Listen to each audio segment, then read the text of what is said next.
আপনাদের মাঝে নিয়ে আসলাম নতুন আরেকটি ঘটনা। ভয়ের আরেক নাম ভূতের ইনভয়েস। ঘটনাটি পাঠিয়েছে রাজশাহী থেকে আমার এক সাবস্ক্রাইবার। গল্পটির নাম হলো মৃতদের ওয়ার্ড।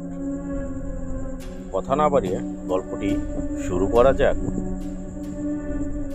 শহরের বাইরে এক পুরনো পরিত্যক্ত হসপিটাল।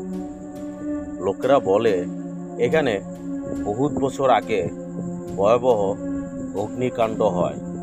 অনেক রোগী ডাক্তার মারা গিয়েছে অগ্নিকাণ্ডে। দুর্ঘটনার পর থেকে হসপিটালটি পুরোপুরিভাবে বন্ধ হয়ে যায়, কিন্তু রাতবেলা ভেতর থেকে এখনো শব্দ শোনা যায়, বিকট আওয়াজ আর ফিসফিস করে শোনা যায় মানুষের কথা। একদিন সুমন নামের এক মেডিকেল ছাত্র কৌতূহলবশত বন্ধ হসপিটালটি ঘুরে দেখার সিদ্ধান্ত নিল। তার হাতে শুধু টর্চ লাইট আর মোবাইল ফোন। প্রথম তলার করিডোরে ঢুকল। অন্ধকারে দেখা গেল একজন নার্স।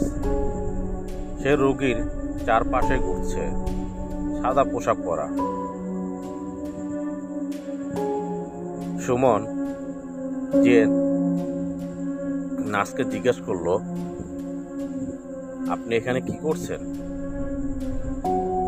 মাথা নিচু করে সুমন এগিয়ে গিয়ে বলল, আপনি এখানে কি করছেন ম্যাম? নার্সটি মাথা তুলে তাকালে তার রক্ত হিম হয়ে যায়। চোখ দুটো ফাঁকা, ঠোঁটের মুখে কোনো হাসি নেই, শুধু এক দীর্ঘ ভয়ঙ্কর হাসি। হঠাৎ পাশের কক্ষ থেকে স্ট্রেচারে নিজে নিজে বেরিয়ে এলো, আর তাতে শুয়ে আছে মৃত শয্যা রোগী।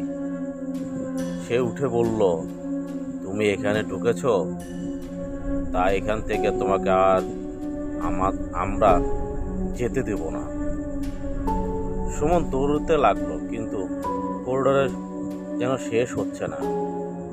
চারপাশে সাদা পোশাক পরা ডাক্তার, নার্স আর রোগীরা ঘিরে ফেললো সুমনকে। তাদের মুখে হাসি নেই, শুধু ফাঁকা ফাঁকা কালো গর্তগুলো দেখা যায়। শেষবার বাইরের রাস্তা থেকে দেখা গিয়েছিল হাসপাতালের জানলা দাঁড়িয়ে আছে সুমন, সাদা পোশাক পরা রোগীর পাকা চোখে তাকিয়ে।